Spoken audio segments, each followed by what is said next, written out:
Khaslatan, ada dua perkara la yastami'an fi mu'min, nggak bisa bersatu di diri seseorang yang beriman kepada Allah. Ini dua perkara ini nggak baik, jangan sampai ada pada diri seseorang yang beriman. Apa? Al-bukhul, sifat kikir, wa su'ul khuluq, dan akhlak yang tidak bagus, budi pekerti yang tidak luhur, atau moral yang bejat. Ini dua hal ini nggak boleh ada pada diri seseorang yang beriman.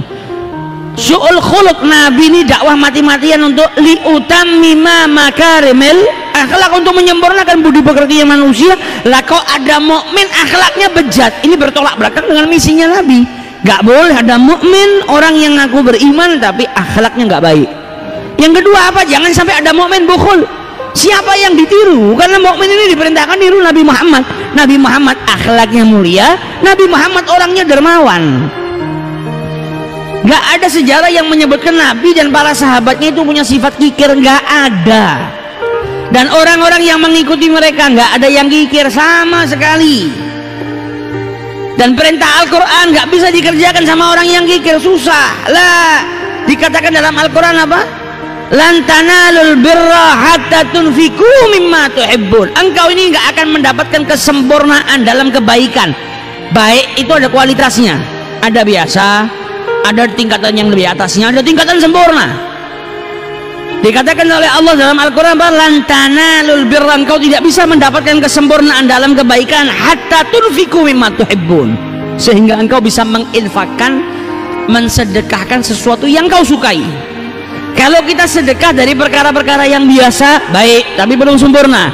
Tapi kalau sudah bisa mensedekahkan sesuatu yang kita sukai, saya suka dengan ini, itu yang disedekahkan, maka mendapatkan kesempurnaan dalam bersedekah, kesempurnaan dalam kebaikan. Karena tingkatannya orang bersedekah biasa, ini makanan sudah kemarin nggak dimakan, dibikin oblok-oblok aja kasihkan ke tetangga, dia sudah nggak suka, suruh makan aja nggak kolu, tapi belum rusak. Kalau rusak haram, bisa jadi racun, bisa bunuh orang, bisa ngasih penyakit, nggak boleh disedekahkan. Masih baik, masih layak dimakan, tapi dia nggak suka, disedekahkan. Ya sudah, kau dapat pahalanya sedekah, tapi kesedekahmu itu derajatnya rendah. Karena apa? Kau mensedekahkan dari sesuatu yang sudah tidak kau sukai. Nah, ini pakaian sudah nggak pantas buat saya, daripada saya buang saya kasihkan ke orang. Oke, kau dapat pahala sedekahnya, tapi engkau belum sempurna dalam berbuat baik. Ini bukan kesempurnaan. Tapi kesempurnaan itu apa? Ketika kau mensedekahi sesuatu yang kau sukai. Punya makanan enak, kau suka makan ini, kau sedekahkan ke orang lain. Nah, ini dapat kesempurnaan. Mau mensedekah, oh ini pakaian ini kalau saya pakai saja saya malu, saya nggak mau, sudah lusuh. Kalau saya mau ngasih hadiah ke orang, mau ngasih sedekah, ya saya kasih yang baru. Nah, ini dapat kesempurnaan dalam perbuatan baik. Ini yang diajarkan sama Nabi Muhammad, yang diajarkan sama sahabat-sahabatnya Nabi Muhammad, yang diajarkan oleh para tabi'in, para tabi'in, para a'immah. Buat Allah ini jangan bakhil. Ya bagus kalau sudah punya sesuatu yang masih baik, walaupun kau sudah nggak suka memakainya, disedekahkan bagus. Tapi jangan sampai kau haramkan dirimu atau kau larang dari perkara-perkara yang baik juga, supaya dapat kesempurnaan. Sayyidina Abdullah bin Umar itu kemana-mana bawa manisan, sukar. Kalau bahasa Indonesianya sukar itu gula, tapi yang dimaksud di sini manisan. Entah itu permen coklat kayak zaman kita, atau makanan yang manis, kemana-mana tiap hari dibawa. Tiap hari dia sedekah dengan manisan.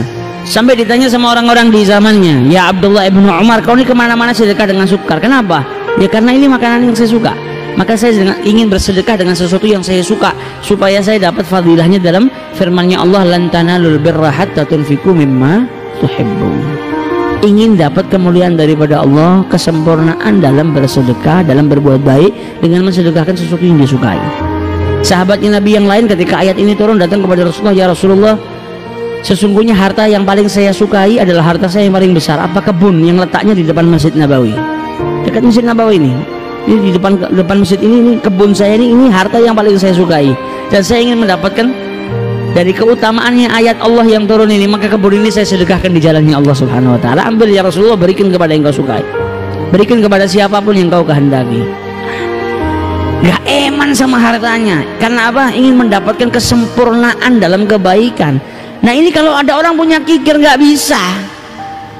Kok kebun, makanan yang dia sukai apa? Sate, sedekah sate aja susah kok. Yang ada apa? Kecapnya sisanya. Ini daripada kecapnya dibuang, nasinya masih ada sedikit, kasihin ke tetangga. Yang penting kan mereka makan, ngasih makan orang.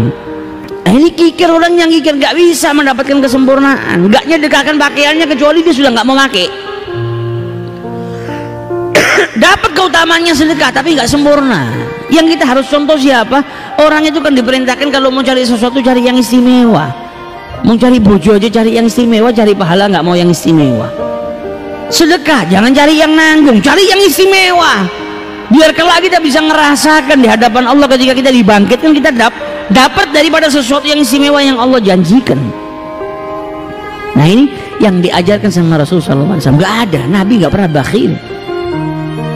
Kalau pulang ke rumah tanya ada makanan, sama istrinya dijawab ada. Sedekah apa hadiah? Sedekah ya Rasulullah. Diambil sama Nabi, dibawa ke ahli suffah, orang-orang yang hidup di emperan masjidnya Nabi. Karena Nabi nggak boleh makan sedekah, diberikan kepada ahli suffah. Kalau hadiah setengah buat Nabi sama keluarganya, setengahnya lagi dibawa ke ahli suffah. Nabi nggak mau ada orang yang nggak makan.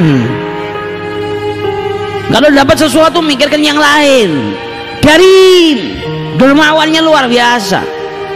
Para sahabatnya Nabi sama dermawannya luar biasa.